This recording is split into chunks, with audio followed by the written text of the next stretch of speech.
See this? Pretty massive, no? Just like the administrator, Mifu is a vulnerable consumer, so she's meant to consume these vulnerable stacks to deal that massive damage.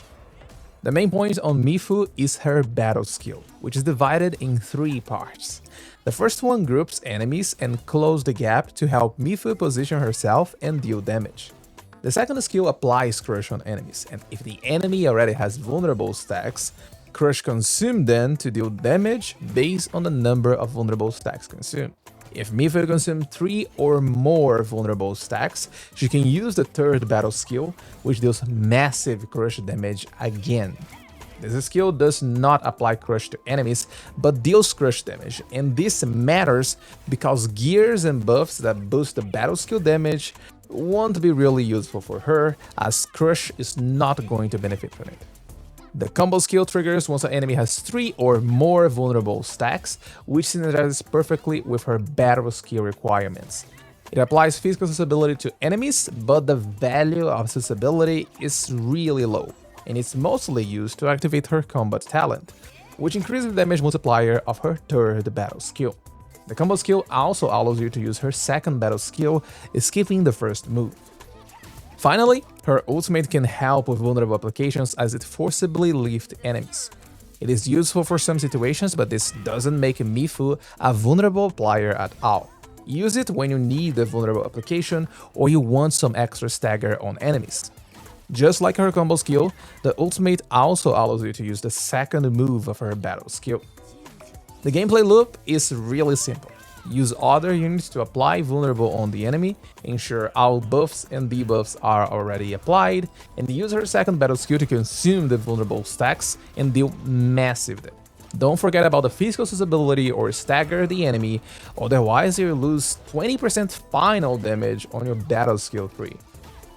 This means that for gears you're looking for 3 specific things: her main stat, arch intensity, and physical damage, as this helps Crush deal more damage as well. Keep in mind that new gears can release on future patches, so depending on when you're watching this video, it's worth checking the link down in the description for any new recommendations for Mifu. The Grizzle Edge set is going to be your best option for damage, as it synergizes perfectly with Mifu gameplay. You might also need some ultimate gain efficiency on your build to ensure you get the ultimate for consistent rotations. So for a general build, use a Swordmancer Light Armor for some ultimate gain efficiency, Grizzle Edge Gauntlets for arch intensity, and 2 Grizzle Edge Push Knives for physical damage. All of these gears have the exact main stat and secondary stat for Mifu, so they're going to provide a lot of attack for you. Mifu is in a really good spot when it comes to weapons. Of course, her signature weapon is going to be the best option, as the effect synergizes perfectly with her gameplay, and Mifu makes use of every single stat. But if you don't have the arsenal tokens to get this weapon, Exemplar is an amazing standard option. Even a single copy is worth using. At maximum potential, it is close to a single copy of her signature weapon, and Phantom Pain, the Battle Pass weapon, requires multiple copies to be better than a single copy of Exemplar. When building a team for Mifu, you're looking for characters that can apply vulnerable stacks, which makes Chen one of the best teammates for Mifu. As a vulnerable consumer, it is not recommended to use the Administrator or the Pun in the same team. Pogranichnik is still fine, as Breach increases the physical damage, so he's actually highly recommended in the team. For the final slot, Li Fan can help with more vulnerable applications, physical accessibility, and even Link to increase a bit of Chen's damage. As you can see, it's basically the 1.0 mono physical team, but with Mifu instead of the Administrator. As such, you can also go for a more free-to-play team using units like Alash and Estella, or even wait a little bit and go for the most expensive hybrid team you'll see: Mifu, Rossi, Camille, and a flex slot that can be used by Chen, Pogranichnik, or Li Fan, depending on what you have available. And that's everything for this quick guide. If you found it helpful, remember to give it a like, and if you still have any questions, feel free to drop them in the comments down below, or join the Discord server, and I'll do my best to help you.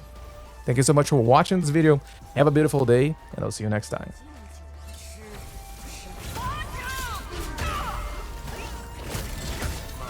At my command.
go over the battle plan once more, shall we?